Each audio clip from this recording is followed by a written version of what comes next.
ഈശ്വര വിഷയാക്കി സ്തുതിയായിരിക്കട്ടെ. പ്രിയപ്പെട്ടവരെ, ഇന്ന് നമ്മോടുകൂടി ആയിരിക്കുന്നത് ആഗ്നസ് ടോണിസോസ. 2026 CBSE ബോർഡ് എക്സാമിൽ 500 മാർക്ക് നേടിയ മിന്നൽ പ്രകടനം കാഴ്ചവെച്ച പ്രിയമകളാണ്. ഈ കൊച്ചുമകളുടെ വലിയ വിശേഷങ്ങൾ നമുക്ക് കേൾക്കാം. CBSE ബോർഡ് എക്സാമിൽ ഉന്നത വിജയം നേടിയതിന് ആദ്യം തന്നെ വലിയൊരു കൺഗ്രാറ്റുലേഷൻസ്. ഈ ഒരു എക്സാമിന് 500 മാർക്ക് നേടിയെന്നറിഞ്ഞ ആ ഒരു നിമിഷം എന്തായിരുന്നു അനുഭവം? പ്രതീക്ഷിച്ചിരുന്നു? വളരെയധികം സന്തോഷവും അത്ഭുതവും തോന്നിയ നിമിഷമായിരുന്നു അത്. സത്യത്തിൽ ഞങ്ങൾക്ക് ആർക്കും അറിയില്ലായിരുന്നു 15th ഏപ്രിലിനാണ് റിസൾട്ട് വരുന്നത് എന്ന്. ഞങ്ങൾ എക്സ്പെക്ട് ചെയ്തിരുന്നത് ഒരു 20th ആകുമ്പോഴേക്കും ആയിരുന്നു. പക്ഷെ എന്നാലും 15th വരും എന്നൊക്കെ പറയുന്നുണ്ടായിരുന്നു. പക്ഷെ ഞാൻ റിസൾട്ട് വന്ന ആ മൊമെന്റിലായിരുന്നു അന്ന് റിസൾട്ട് വരുന്ന കാര്യം, അന്ന് ആണ് വരുന്നത് എന്ന് അറിഞ്ഞിരുന്നത്.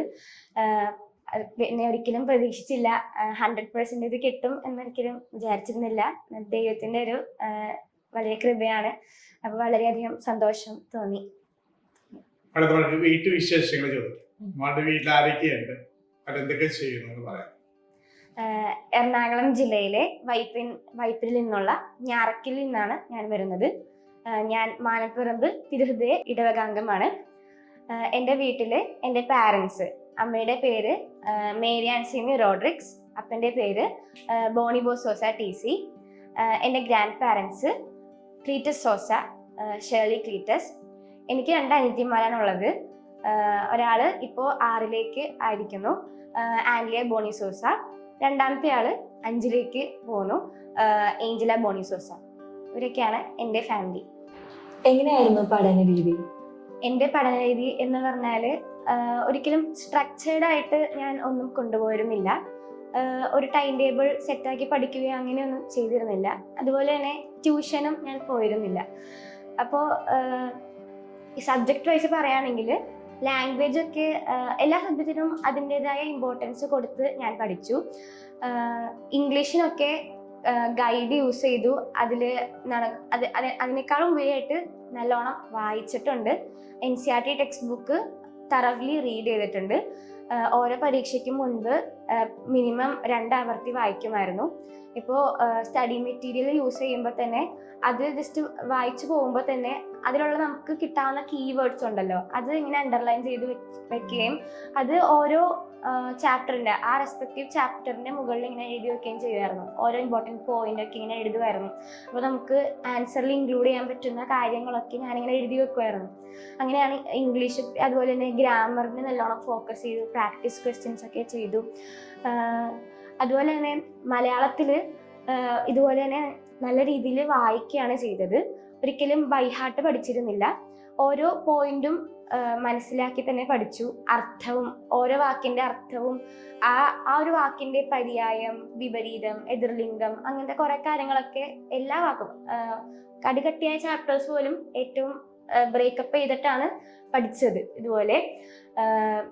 അതുപോലെ തന്നെ മാത്സ്, സയൻസ് പോലുള്ള വിഷയങ്ങളിൽ നല്ലോണം എല്ലാ ബേസിക് കോർ കോൺസെപ്റ്റും മനസ്സിലാക്കിയാണ് പോയത്. ഒരിക്കലും ബൈ ഹാർട്ട് പഠിക്കാൻ നോക്കിയിരുന്നില്ല. ഒരു കാര്യം മനസ്സിലായില്ലെങ്കിൽ അത് അപ്പം തന്നെ ക്ലിയർ ചെയ്ത് പോകുമായിരുന്നു. മാത്സ് നല്ല രീതിയിൽ എഴുതി പഠിച്ചിരുന്നു. അതുപോലെ തന്നെ വേറൊരു സ്ട്രാറ്റജി ഞാൻ യൂസ് ചെയ്തത്, ഇപ്പം മാത്സ്, സയൻസ് പോലുള്ള വിഷയങ്ങളിലാണ് ഞാൻ യൂസ് ചെയ്തത്. ഒരു കോൺസെപ്റ്റ് നമ്മുടെ സ്കൂളിൽ എടുക്കുന്നതിന് മുൻപായിട്ട് ഞാൻ എന്നെ തന്നെ അതുമായിട്ടൊന്ന് ഇൻട്രൊഡ്യൂസ് ചെയ്യിക്കുമായിരുന്നു. അതിപ്പോൾ ഓൺലൈൻ പ്ലാറ്റ്ഫോംസിലൂടെ ലഭിക്കുന്ന വീഡിയോസ് വഴിയാവാം, അല്ലെങ്കിൽ ഞാൻ ടെക്സ്റ്റ് ബുക്കിലുള്ള പോർഷൻ ഞാൻ റീഡ് ചെയ്യുമായിരുന്നു. അപ്പോൾ നമുക്ക് ചിലപ്പോൾ ഒന്നും മനസ്സിലായെന്ന് വരില്ല, പക്ഷെ ക്ലാസ്സിലെടുക്കുമ്പോൾ അതുമായിട്ട് നമുക്ക് കണക്ട് ചെയ്യാൻ പറ്റും. അങ്ങനെയാണ് ഞാൻ ആ ഒരു ഇത് പഠിച്ചിരുന്നത്. അപ്പോൾ നമുക്ക് റിവിഷൻ കൂടി ആയിട്ട് മാറുകയാണ്. അങ്ങനെ എനിക്ക് കാര്യങ്ങൾ മനസ്സിലാക്കാൻ പറ്റുമായിരുന്നു. ഡൗട്ടൊക്കെ ടീച്ചേഴ്സിനോട് ചോദിച്ച് സോൾവ് ചെയ്യാമായിരുന്നു. സോഷ്യൽ സ്റ്റഡീസ് ആണെങ്കിൽ എനിക്ക് ഇത്തിരി ബുദ്ധിമുട്ട് തോന്നിയ സബ്ജക്റ്റാണ്. പക്ഷെ എൻ്റെ ടീച്ചേഴ്സിൻ്റെ ഹെൽപ്പോടെ എനിക്കത് കോൺക്വർ ചെയ്യാൻ തന്നെ പറ്റി. കാരണം എന്താണെന്ന് വെച്ചാൽ ഞാൻ കൂടുതൽ എഴുതുമായിരുന്നു. ഈ എക്സാം ഒക്കെ വരുമ്പോൾ അതിൽ ആവശ്യത്തിൽ കൂടുതൽ എഴുതുന്ന ഒരു പതിവുള്ളത് കൊണ്ട് തന്നെ പ്രീ ബോർഡ്സിലൊക്കെ ടു ദ പോയിന്റ് എഴുതുന്നതിന് പകരം നമ്മൾ കുറച്ച് പാരഗ്രാഫ് ഒക്കെ ഇട്ട് എഴുതുമ്പോൾ അങ്ങനെ മാർക്ക് പോയിരുന്നു. സോ ഇങ്ങനത്തെയുള്ള ചെറിയ ചെറിയ മിസ്റ്റേക്സ് ഒക്കെ ഞാൻ ക്ലിയർ ആക്കിയിട്ട് മുന്നോട്ട് പോയി. അപ്പം ഇങ്ങനെയൊക്കെയായിരുന്നു ഞാൻ പഠിച്ചിരുന്നത്. പ്രിയപ്പെട്ട മാതാപിതാക്കളും അധ്യാപകരും ഒത്തിരിയേറെ നമ്മളെ സഹായിച്ചിട്ടുണ്ടാവുമല്ലോ. എങ്ങനെയാണ് അവർ നമ്മളെ സഹായിച്ചത്? എൻ്റെ ഒരു 10ാം ക്ലാസ്സിൻ്റെ ജേർണി, അതിൽ എൻ്റെ പ്രിയപ്പെട്ട മാതാപിതാക്കളുടെയും അതുപോലെ തന്നെ സ്കൂളിൻ്റെയും അധ്യാപകരുടെയും പങ്ക് വളരെ വലുതാണ്. അവർക്ക് ആദ്യം തന്നെ ഈ അവസരത്തിൽ സ്നേഹപൂർവ്വം നന്ദി പറയാണ്. ആദ്യമായിട്ട് എൻ്റെ അധ്യാപകർ, എനിക്ക് നല്ലൊരു സ്കൂൾ തന്നെയാണ് പഠിക്കാൻ കിട്ടിയത്. എറണാകുളം ജില്ലയിൽ തന്നെയുള്ള ഞാറക്കലിൽ തന്നെയുള്ള സെയിൻറ്റ് ജോസഫ്സ് പബ്ലിക് സ്കൂളിലാണ് ഞാൻ പഠിച്ചത്. ഞാൻ LKG മുതൽ അവിടെയാണ് പഠിച്ചിരുന്നത്. LKG മുതൽ എനിക്ക് അവിടെ നിന്ന് കിട്ടിയിരുന്ന കെയറും ലവും സപ്പോർട്ടൊക്കെയാണ് എന്നെ ഞാനിപ്പോൾ ഇത്തിരി ഞാൻ ആരായിരിക്കുന്നോ അത് ആക്കി തീർത്തത്. അവിടെ നിന്ന് കിട്ടിയ ആ ഒരു സപ്പോർട്ടും എൻകറേജ്മെന്റും എനിക്ക് വളരെ ഒരു മുതൽക്കൂട്ട് തന്നെയാണ്. അപ്പോൾ 10ാം ക്ലാസ്സിന്റെ ജേർണി പ്രത്യേകം എടുത്ത് പറയുകയാണെങ്കിൽ വളരെയധികം ടീച്ചേഴ്സ് ഡെഡിക്കേഷനും അതുപോലെ തന്നെ ഹാർഡ് വർക്കും ചെയ്തിട്ടാണ് ഞങ്ങളെ ഓരോരുത്തരെയും പഠിപ്പിച്ചത്. ഞങ്ങളുടെ വിജയം കാണാൻ ഏറ്റവും കൂടുതൽ ആഗ്രഹിച്ചത്, ഞങ്ങളുടെ മാതാപിതാക്കളോടൊപ്പം ആഗ്രഹിച്ചത് ഞങ്ങളുടെ അധ്യാപകരായിരുന്നു. 10ാം ക്ലാസ്സിന്റെ ആ ഒരു പ്രിപ്പറേഷന്റെ സമയത്ത് ഞങ്ങളെ ഗ്രൂപ്പ് തിരിച്ച് പഠിപ്പിക്കുകയും ഓരോരുത്തർക്കും ഇൻഡിവിജ്വൽ അറ്റൻഷൻ നൽകുകയും ഒക്കെ ഞങ്ങളുടെ ടീച്ചേഴ്സ് ചെയ്തിട്ടുണ്ട്. അതിലുപരി ഞങ്ങളുടെ ജീവിതത്തിലേക്ക് ആവശ്യമായിട്ടുള്ള വാല്യൂസും ഗുണപാഠങ്ങളും മോറൽ വാല്യൂസും ഒക്കെ ഞങ്ങൾക്ക് പകർന്നു നൽകാൻ പ്രത്യേകം ശ്രദ്ധിച്ചിട്ടുണ്ട്. എനിക്ക് ഏറ്റവും ഇഷ്ടപ്പെട്ട വ്യക്തിത്വങ്ങളാണ് എൻ്റെ സ്കൂളിലെ അധ്യാപകർ. അതുപോലെ തന്നെ എൻ്റെ പ്രിൻസിപ്പൽ സിസ്റ്റർ നോയൽ റോസ് ആണ്. സിസ്റ്റർ ഈ വർഷം വന്നതേ ഉള്ളൂ ഞങ്ങളുടെ സ്കൂളിൽ. പക്ഷേ ഞങ്ങളുടെ 10ാം ക്ലാസ് എന്നതിൻ്റെ പേരിൽ ഞങ്ങളെ റെസ്ട്രിക്റ്റഡ് ആയിട്ട് നിർത്തിയിട്ടില്ല. ഞങ്ങൾക്ക് ഞങ്ങളുടെ മെൻ്റൽ വെൽബീങ്ങിന് എങ്ങനെയൊക്കെ സപ്പോർട്ട് ചെയ്യാവോ അങ്ങനെയൊക്കെ സപ്പോർട്ട് ചെയ്ത സിസ്റ്ററാണ്. അതായത് കളിക്കാൻ വളരെയധികം ഫ്രീ ആയിട്ട് ഞങ്ങൾക്ക് സമയമൊക്കെ തന്നു. അപ്പോൾ ഞങ്ങൾ വളരെ ഒരിക്കലും ഞങ്ങൾ 10ാം ക്ലാസ്സിൻ്റെ ഒരു പ്രഷർ ഞങ്ങൾക്ക് അങ്ങനെ അനുഭവപ്പെട്ടിട്ടില്ല. അതുപോലെ തന്നെ നമ്മുടെ സ്പിരിച്വൽ വെൽബീങ്ങും വളരെയധികം അവർ കെയർ ചെയ്തിട്ടുണ്ട്. ഓരോ പരീക്ഷയ്ക്ക് പോകുന്നതിന് മുമ്പും അരമണിക്കൂർ ഞങ്ങൾ അവിടുത്തെ ചാപ്പലിൽ പോയി പ്രാർത്ഥിച്ചിട്ടാണ് ഞങ്ങൾ പരീക്ഷയ്ക്ക് പോയിരുന്നത്. അവരുടെ പ്രാർത്ഥനയും ഞങ്ങൾക്ക് വളരെയധികം സപ്പോർട്ടായിരുന്നു. കാരണം ഓരോ ടീച്ചേഴ്സിനും ഓരോ കുട്ടീനെ ഇങ്ങനെ കൊടുക്കും പ്രാർത്ഥിക്കാൻ, അങ്ങനെയൊക്കെ ആയിരുന്നു. അപ്പോൾ ടീച്ചേഴ്സ് മാത്രമല്ല, ഒരു ബ്രേക്ക് ടൈമിലൊക്കെ കുട്ടികളോടും പോയി പ്രാർത്ഥിക്കാൻ പറയും. അങ്ങനെയൊക്കെ പ്രാർത്ഥന എന്ന് പറഞ്ഞാൽ അത്രയ്ക്കും സ്ട്രോങ് ആയിരുന്നു ഞങ്ങളുടെ സ്കൂളിൽ. ഇനി എൻ്റെ മാതാപിതാക്കളെ പറ്റി പറയുകയാണെങ്കിൽ ഏറ്റവും നല്ല മാതാപിതാക്കളാണ് എനിക്ക് ലഭിച്ചിരിക്കുന്നത്. അത് എന്നുവെച്ചാൽ സപ്പോർട്ടിൻ്റെ കാര്യത്തിലായാലും ഒരിക്കലും എന്നെ പ്രഷറൈസ്, എനിക്ക് അവരുടെ ഒരു വാക്കിലോ അവരുടെ എന്തെങ്കിലും പെരുമാറ്റത്തിലോ എനിക്ക് ഒരു തരത്തിലും പ്രഷർ തോന്നിയിട്ടില്ല. അവരോട് എത്ര നന്ദി പറഞ്ഞാലും മതിയാവില്ല. അതുപോലെ തന്നെ അവർക്ക് ചിലപ്പോൾ ഇങ്ങനെയൊക്കെ തോന്നാറുണ്ട്. എന്നെ ശ്രദ്ധിക്കാൻ അവര് രണ്ടുപേരും വർക്ക് ചെയ്യുന്നവരാണ്. അപ്പോൾ അവർക്ക് ഇങ്ങനെയൊക്കെ തോന്നാറുണ്ട്, എന്നെ ശ്രദ്ധിക്കാൻ സമയം കിട്ടുന്നില്ല. പക്ഷെ അങ്ങനെയൊന്നുമല്ല, അവരെപ്പോഴും എന്നെ ശ്രദ്ധിക്കുന്നുണ്ടായിരുന്നു. ഇപ്പോൾ എൻ്റെ ഡാഡി ആയാലും ഇപ്പോഴാണ് ഇവിടേക്ക് ട്രാൻസ്ഫർ ആയത്. ഇത്രയും നാളും ഡൽഹിയിലായിരുന്നു. ഡാഡിയുടെ ഫിസിക്കൽ ആബ്സെൻസ് മാത്രമേ ഉണ്ടായിരുന്നുള്ളൂ. പക്ഷേ ഹി വാസ് ഓൾ ഹിയർ. ഞങ്ങളെ ഫിസിക്കൽ ആബ്സെൻസ് എന്ന് പറഞ്ഞാൽ ഇപ്പോൾ അത്ര വലിയ കാര്യമല്ല. Because we are digitally connected. അതായത് ഡിജിറ്റലി വീഡിയോ കോൾ വഴി ഞാൻ എപ്പോഴും എന്നെ സ്ട്രെങ്തൻ ചെയ്തിരുന്ന എൻ്റെ ഡാഡിയാണ്. അതുപോലെ എൻ്റെ മമ്മിയാണ് എന്താ പറയുക, എൻ്റെ എല്ലാ കാര്യത്തിലും സപ്പോർട്ട് ഉണ്ടായിരുന്നത്. മമ്മി വളരെ സപ്പോർട്ടായിരുന്നു. അതുപോലെ തന്നെ പരീക്ഷാ സമയങ്ങളിലൊക്കെ ഞങ്ങൾക്ക് എന്നെ പേടിക്കാതെ, ഞാൻ ചില സമയത്തൊക്കെ പേടിച്ചു പോകാറുണ്ട്. അപ്പോഴൊക്കെ എന്നെ സപ്പോർട്ട് ചെയ്തത് എൻ്റെ മമ്മിയാണ്. അതുപോലെ തന്നെ ആ സമയത്തൊക്കെ ചെറിയ ഞങ്ങൾ 3 മക്കളുള്ളതുകൊണ്ട് ഞങ്ങൾ അത്രയും മാനേജൊക്കെ ചെയ്തതും മമ്മിയാണ്.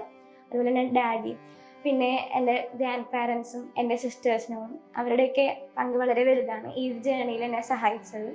അപ്പോൾ മലയാള ജീവിതത്തിലെ പ്രാർത്ഥനയും വിശ്വാസവും ഒക്കെ വളരെ പ്രധാനപ്പെട്ട എനിക്കറിയാം.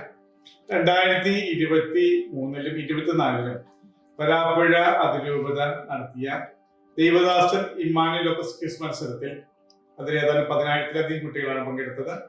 അതിൽ 1ാം സമ്മാനം ലഭിച്ചത് പ്രിയപ്പെട്ട ആഗ്നസ് ക്രിസോസ്റ്റയ്ക്കാണ്. ഈ മകൾ അന്ന് ആ ഒരു മത്സരത്തിൽ വിജയിച്ചു. ഒന്നാം സമ്മാനം ലഭിച്ചത്. സമ്മാനം എന്തായിരുന്നു? വിശുദ്ധനാട്. ഓക്കെ, വിശുദ്ധനാട് തീർത്ഥാടനമായിരുന്നു അന്നത്തെ ഒന്നാം സമ്മാനം. അത് ഈ മകൾക്കാണ് നേടിയത്. ആ യാത്രയ്ക്ക് പോയി പിന്നീട് തിരിച്ചു വന്നു അല്ലേ. നമ്മളെ ഈ കാലഘട്ടം നമുക്കറിയാം, പഠനം വരുമ്പോൾ പല കുട്ടികളും പള്ളിയിൽ നിന്ന് മാറി നിൽക്കുന്നു, ഏകദേശം ക്ലാസ്സിൽ പോകാറില്ല, ട്യൂഷൻ എന്ന് പറഞ്ഞ് മാറി നിൽക്കുന്നു. മോളുടെ ജീവിതത്തിൽ എങ്ങനെയാണ് ഈ പ്രാർത്ഥനയും അതോടൊപ്പം തന്നെ ഈ പഠനവും ഒക്കെ ഒന്നിച്ചു കൊണ്ടുപോയത്? വിശുദ്ധനാട് തീർത്ഥാടന യാത്രയ്ക്ക് അവസരമൊരുക്കി തന്ന വരാപ്പുഴ അതിരൂപതയിലെ കാറ്റീസം ഡിപ്പാർട്ട്മെന്റിനും പ്രിയപ്പെട്ട വിൻസെന്റ് അച്ഛനും ഹൃദയപൂർവ്വം നന്ദി പറയാണ്. അന്ന് വളരെയധികം ദൈവാനുഭവം നിറഞ്ഞ ഒരു യാത്രയായിരുന്നു അന്ന്. പിന്നെ എൻ്റെ ഒരു പേഴ്സണൽ എക്സ്പീരിയൻസിൽ നിന്ന് പറയുകയാണെങ്കിൽ, ഞാൻ ഈ ഒരു വർഷം എന്ന് പറഞ്ഞാൽ ശരിക്കും പറഞ്ഞാൽ എനിക്ക് കുറച്ചുകൂടി സ്പിരിച്വലി കണക്റ്റഡ് ആവാൻ പറ്റിയ വർഷമാണ്. അതിന് പല കാരണങ്ങളുണ്ട്. ട്രാൻസ്ഫോർമേഷനും പറ്റിയൊരു വർഷമായിരുന്നു. ഞാൻ ട്യൂഷനൊന്നും പോയിരുന്നില്ല, പക്ഷെ ട്യൂഷന് പോകാൻ വേണ്ടി എടുക്കുന്ന ആ ഒരു സമയം ഞാൻ ദൈവത്തിന് വേണ്ടി മാറ്റിവെക്കുകയാണ് ചെയ്തത്. രാവിലെ ഞാൻ എന്ന് പറഞ്ഞാൽ രാത്രി ആയിരുന്നു മെയിനായിട്ട് പഠിച്ചിരുന്നത്. രാവിലെ പഠിക്കുന്ന കൂട്ടത്തിൽ അല്ല. രാവിലെ ഞാൻ എനിക്ക് എല്ലാ ദിവസവും ഈ വർഷം എല്ലാ ദിവസവും പള്ളിയിൽ പോകാനായിട്ട് ഞാൻ ശ്രദ്ധിച്ചിട്ടുണ്ട്. ആ ഒരു ഊർജമായിരുന്നു എനിക്ക് ഈ ഒരു 10ാം ക്ലാസ് പരീക്ഷ എഴുതുന്നതിനും പഠിക്കുന്നതിനും ഒക്കെ എനിക്ക് ഒരു സ്ട്രെങ്ത് ആയിട്ട് ഉണ്ടായിരുന്നത്. വിശുദ്ധ കുർബാനയിൽ നിന്ന് ലഭിക്കുന്ന ആ ഒരു സ്ട്രെങ്ത് തന്നെയായിരുന്നു എനിക്ക് ആകെ ഉണ്ടായിരുന്ന ഇത് എന്ന് പറയുന്നത്.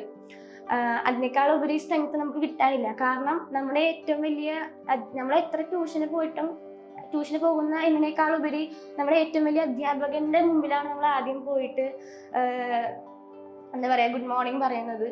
അപ്പോൾ അതായിരുന്നു ഞാൻ പരമാവധി അതുപോലെ തന്നെ എൻ്റെ പാരൻസ് ആണെങ്കിലും 10ാം ക്ലാസ് എന്നതിന്റെ പേരിൽ ഒരു കാര്യത്തിൽ നിന്നും മാറ്റി നിർത്തിയിട്ടില്ല. ഇപ്പോൾ കാറ്റീസം ആയിട്ട് റിലേറ്റഡ് ആയിട്ട് ഇപ്പോൾ ബൈബിൾ ക്വിസും അതുപോലെ തന്നെ പല തരത്തിലുള്ള ക്വിസുകളും പിന്നെ കലോത്സവം അതിൽ നിന്നൊന്നും മാറ്റി നിർത്തിയിട്ടില്ല. ഞാൻ എല്ലാ കാര്യങ്ങളിലും സജീവമായിട്ട് പങ്കെടുക്കുമായിരുന്നു. പള്ളിയിലുള്ള ഞാൻ ഈ വർഷം പള്ളിയിലെ കൊയറിലും ആക്റ്റീവായിരുന്നു. അപ്പോൾ ദൈവത്തിന് വേണ്ടി ഞാൻ പ്രവർത്തിക്കാൻ തുടങ്ങിയപ്പോൾ ദൈവം എനിക്ക് വേണ്ടിയും പ്രവർത്തിക്കാൻ തുടങ്ങി എന്നുള്ളത് ഞാൻ ശരിക്കും അനുഭവിച്ചറിഞ്ഞ ഒരു കാര്യമാണ്. അത് ഇപ്പോൾ എൻ്റെ റിസൾട്ടിലും പ്രതിഫലിച്ച ഒരു കാര്യമാണ്. കാരണം ഒരിക്കലും എക്സ്പെക്റ്റഡ് ആയിരുന്നില്ല ഈ ഒരു റിസൾട്ട്.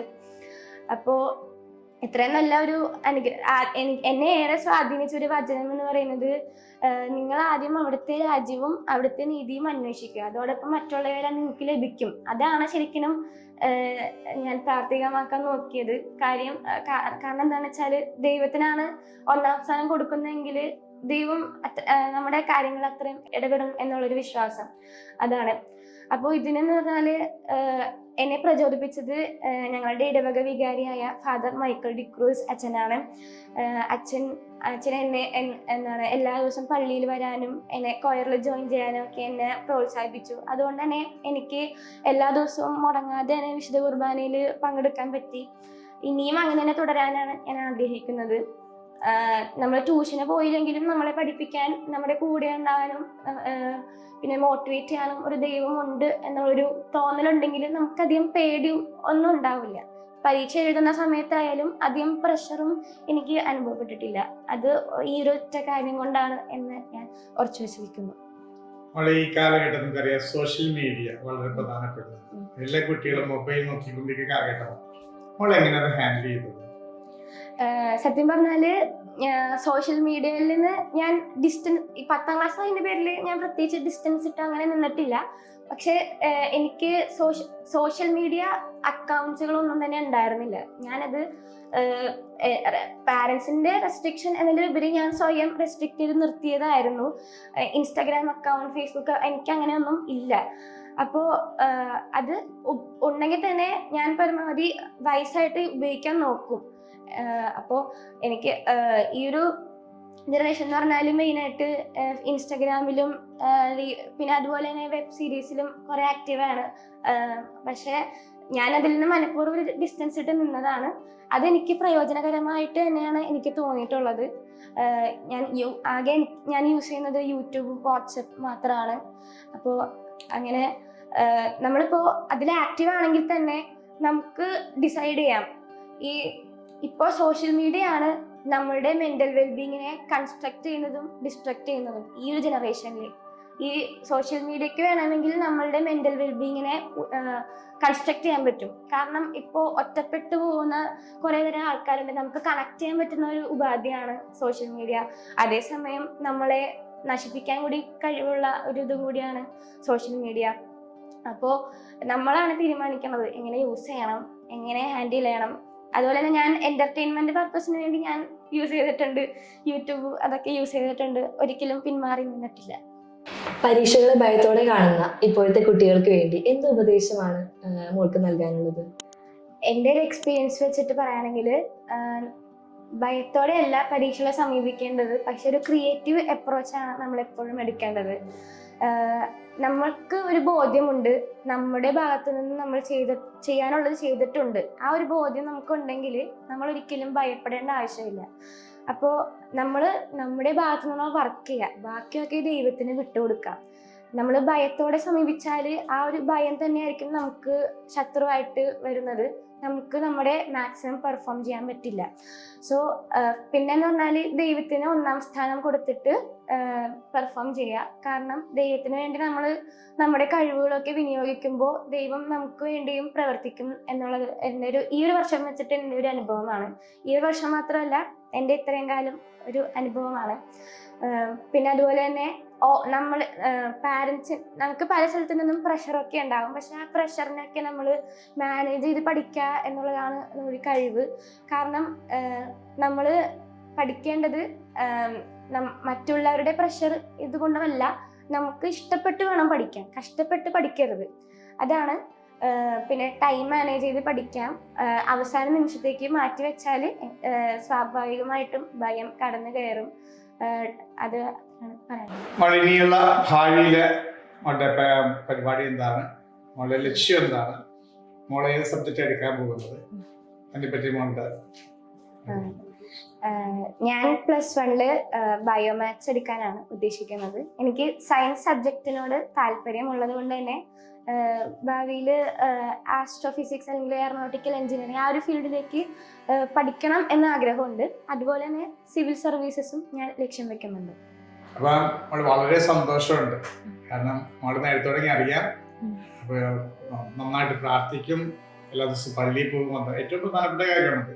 ഇത് കുട്ടികൾക്ക് ഇല്ലാത്ത സമയം, പ്രത്യേകിച്ച് 10ാം ക്ലാസ്സിലാകുമ്പോൾ പല കുട്ടികളും പരീക്ഷയിൽ ഉണ്ട്, അതുകൊണ്ട് പള്ളിയിൽ പോകേണ്ട, വേദോശ ക്ലാസ് വേണ്ടെന്ന് പറയുന്ന സമയത്ത് ഇപ്പോൾ എല്ലാ ദിവസവും പള്ളിയിൽ പോകുന്നു, വേദോശ ക്ലാസ്സിൽ പോകുന്നു, നന്നായിട്ട് പഠിക്കുന്നു, പ്രത്യേകിച്ച് ഈശോയെ അറിയുന്നു. അതോടൊപ്പം തന്നെ മോള് മറ്റു മത്സരങ്ങളിലും, മോളുടെ കലാകായിക മത്സരങ്ങളും അതോടൊപ്പം തന്നെ ബൈബിൾ ക്വിസ് പോലെയുള്ള വലിയ മത്സരങ്ങളിലെല്ലാം പങ്കെടുക്കുകയാണ്. മോളുടെ ജീവിതം കൂടുതൽ ധന്യമായി മാറട്ടെ എന്ന് ആശംസിക്കുകയാണ്. ഇനിയും നന്നായിട്ട് പഠിക്കുക. മോളെ പറ്റിയുള്ള ദൈവത്തിന്റെ പദ്ധതി അത് പൂർത്തിയാക്കട്ടെ.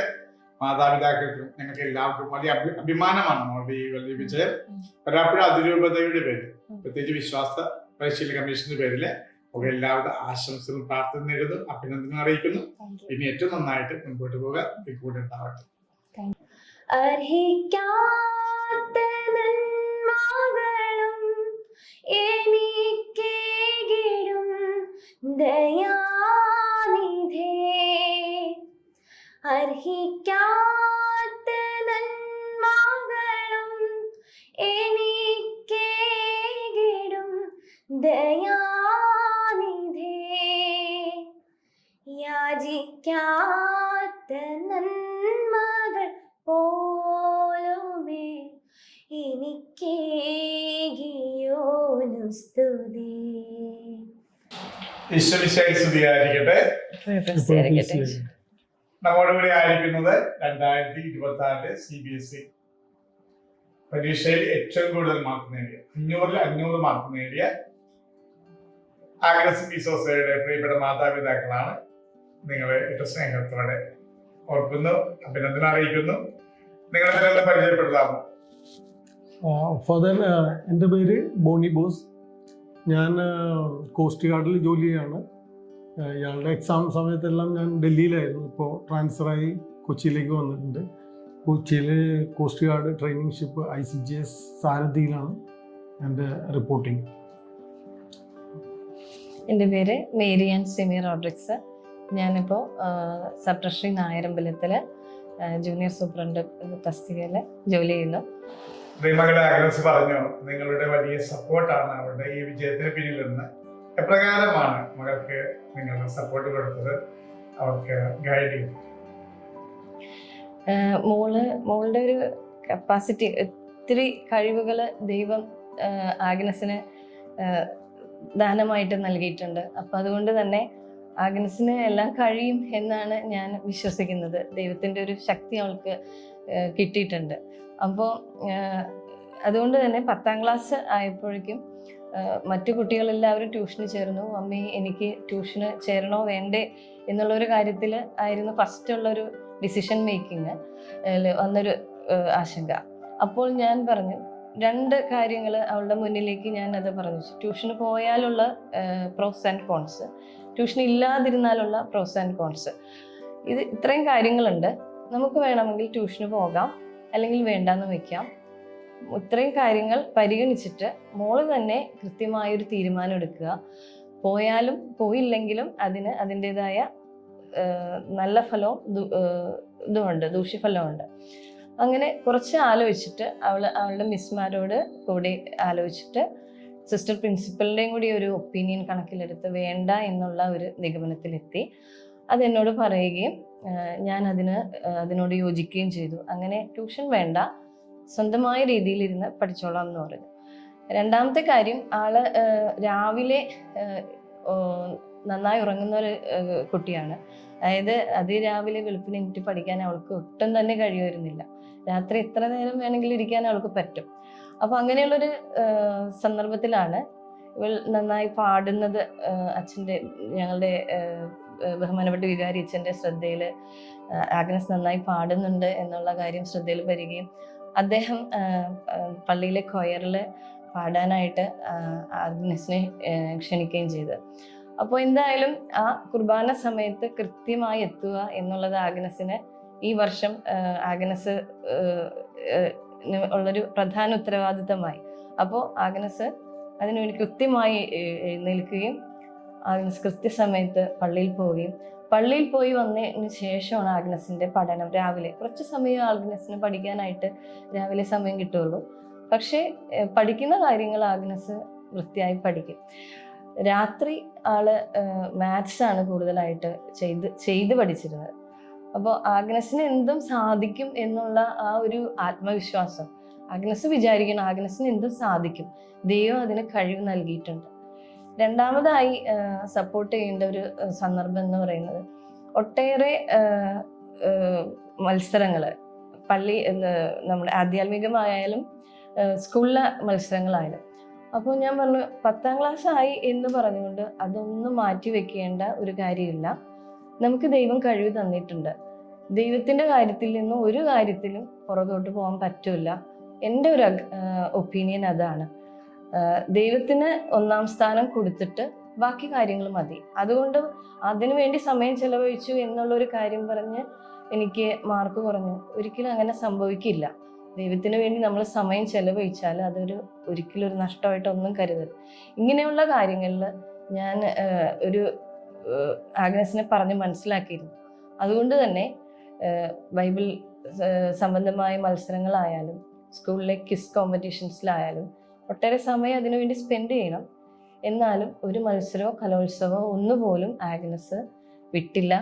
അതിൽ പോയതിലെല്ലാം ആഗ്നസിന് വിജയം വരിക്കാൻ സാധിച്ചു. അത് ദൈവത്തിൻ്റെ വലിയ കൃപയാണെന്നാണ് ഞാൻ വിശ്വസിക്കുന്നത്. സ്നേഹത്തോടെ നിങ്ങളെ ഓർക്കുന്നു. നിങ്ങളുടെ കഠിന പരിശ്രമവും പ്രാർത്ഥനയും ഈ മക്കൾക്കുള്ള നല്ല സപ്പോർട്ടുമാണ് ഈ മകളുടെ വിജയത്തിന് പിന്നിലുള്ളത്. ഒത്തിരിയുടെ ദൈവാനുഗ്രഹം ലഭിക്കട്ടെ എന്ന് പ്രാർത്ഥിക്കുന്നു. ഇനി ഈ മകളിലൂടെ മറ്റു മക്കളിലൂടെ ഇനി ഒത്തിരിയേറെ അനുഗ്രഹവും സന്തോഷവും ഉണ്ടാവട്ടെ എന്ന് ആശംസിക്കുകയും പ്രാർത്ഥിക്കുന്നു. Thank you.